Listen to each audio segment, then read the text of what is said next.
ఈ లెక్చర్లో మనం బ్రెడ్ క్రంబ్ కాంపోనెంట్ కోసం చూద్దాం. బ్రెడ్ క్రంబ్ అనేది పేజ్ లొకేషన్ కోసం చెప్తుంది. ఒక పర్టికులర్ పేజ్ని ఎలా రీచ్ అయ్యాము, దాని యొక్క నావిగేషన్ ఏంటో చూపిస్తుంది.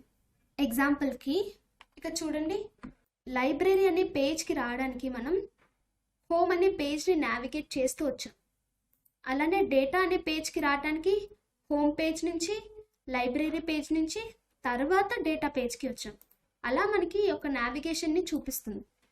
సో ఈ కాంపోనెంట్ని యూస్ చేయడానికి మనం ఆర్డర్ లిస్ట్ లేదా అన్ఆర్డర్ లిస్ట్ని యూస్ చేస్తాం. దీనికి ప్రీ డిఫైన్డ్ క్లాస్ వచ్చేసి బ్రెడ్ క్రంబ్.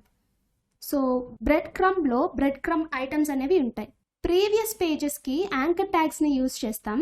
ప్రెజెంట్ పేజెస్కి పారాగ్రాఫ్ ట్యాగ్స్ లేదా లిస్ట్ ఐటమ్స్ని యూస్ చేస్తాం. అంటే లైబ్రరీ అనేది ప్రెజెంట్ పేజ్ కాబట్టి దీనికి మనం లిస్ట్ యూస్ చేస్తాం.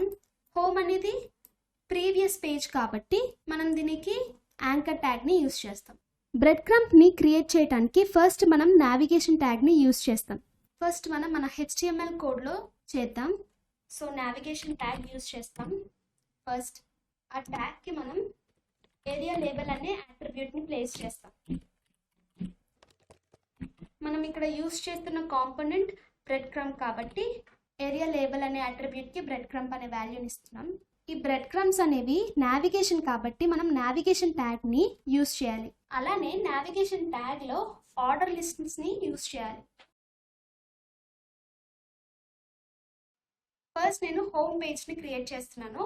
ఇక్కడ నాకు హోమ్ పేజ్ అనేది ప్రెజెంట్ పేజ్ కాబట్టి నేను లిస్ట్ని యూస్ చేస్తున్నాను.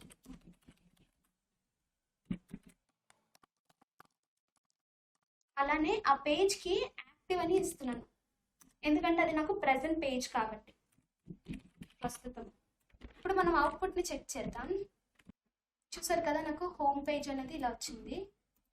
సో మనం హోమ్ పేజ్ నుంచి అకౌంట్ పేజ్కి వెళ్తుంటే దానికి నేను లిస్ట్ ట్యాగ్ని యూజ్ చేస్తున్నాను. Same bread crumb item.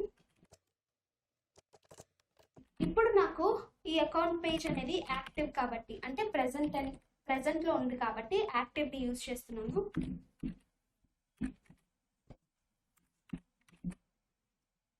అప్పుడు నాకు హోమ్ పేజ్ అనేది ప్రీవియస్ పేజ్ అయిపోతుంది కాబట్టి యాక్టివ్ తీసేస్తున్నాను. అలానే ఇక్కడ కరెంట్ పేజ్ కాబట్టి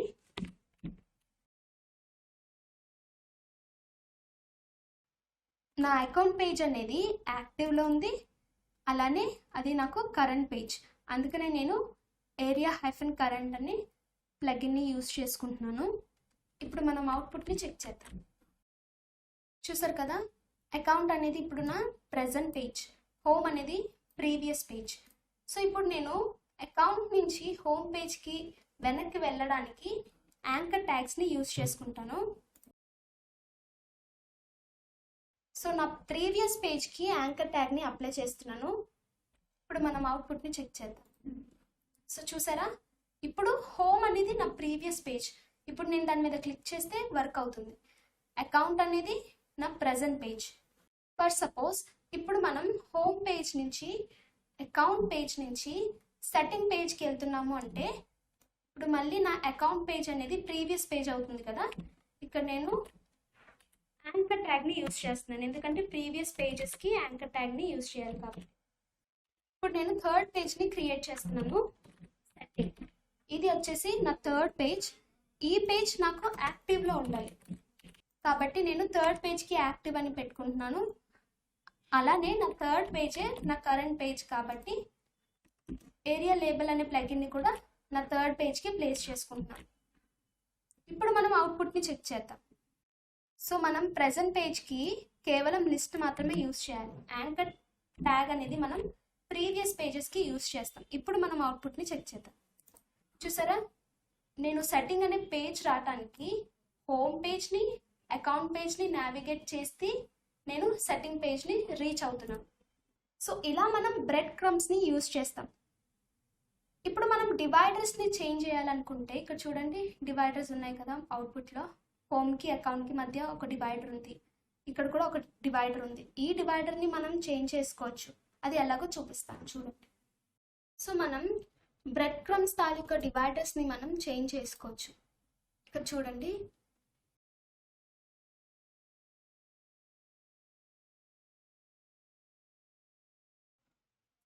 చూసారా నా బ్రెడ్ క్రమ్స్ తాలూకా డివైడర్ వచ్చేసి ఇది.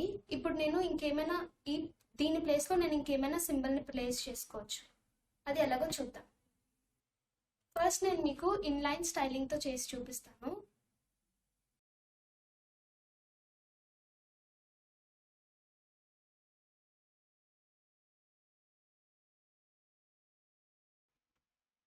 సో ఇలా రాసినప్పుడు మనకి కేవలం హోమ్ పేజ్కి మాత్రమే డివైడర్ అనేది చేంజ్ అయింది కదా.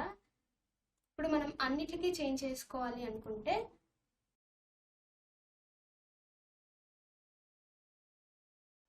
ఇప్పుడు మనం అవుట్పుట్ని చెక్ చేద్దాం.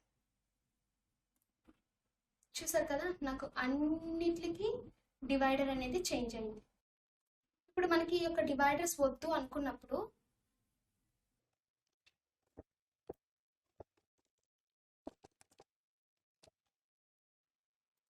చూసారా, నాకు మధ్యలో పేజ్కి మధ్యలో డివైడర్ అనేది లేదు. సో ఇలా మనం బ్రెడ్ క్రమ్ అనే ఇండివిజువల్ కాంపోనెంట్ని యూజ్ చేసుకోవచ్చు.